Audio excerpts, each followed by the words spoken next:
propuxémonos recoller a toponimia do mar desde o Concello da Guarda ata o Concello de Nigrán. Pasamos de coñecer menos de 400 topónimos a coñecer uns 1400 topónimos.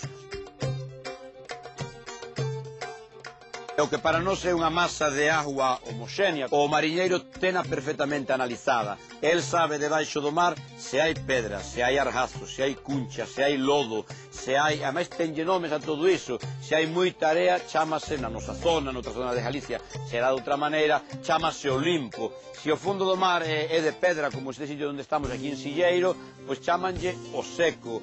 E se resulta que hai unha especie de outeiro que sobresae, é un cabezo. Todo bautizado e categorizado, porque nun cabezo danse robalizas, onde hai area danse peixes planos, no que eles chaman a beirada, que é a confluencia entre a pedra e a area, danse a lagostas, é necesario que se saiba.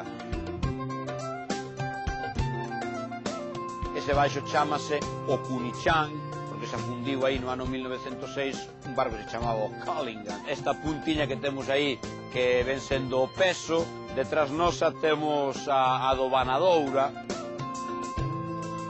Teñen todo o espazo marítimo marcado por o que eles chaman as marcas do mar, que non son máis que dúas coordenadas imaginarias que tiran de terra, máis ou menos nun ángulo de 90 grados, e onde se cruzan esta liña imaginaria, que é un sitio moi preciso, que se dan dúas remadas máis coa jamela, xa perden a marca, é moi difícil de emprazarse aquí, e aí é un sitio onde hai unha laxe que dá peixe, ou hai un perigo do que hai que fuxir.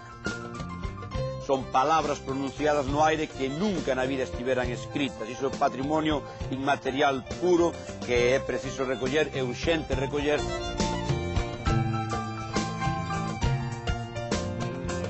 Ben falado.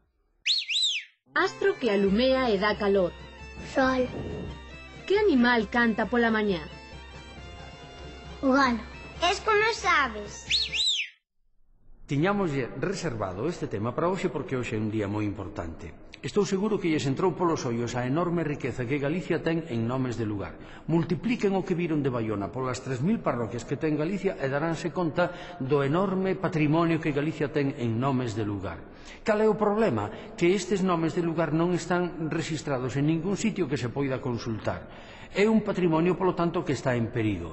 Por iso eu hoxe fago un chamamento a todos os avós e avoas de Galicia a que empecen a anotar todos os nomes de camiños, de fontes, de veigas, de prados, de montes e mesmo de marcas no fondo de mar. E se teñen un neto con ordenador, mellor, póñanse en contacto connosco.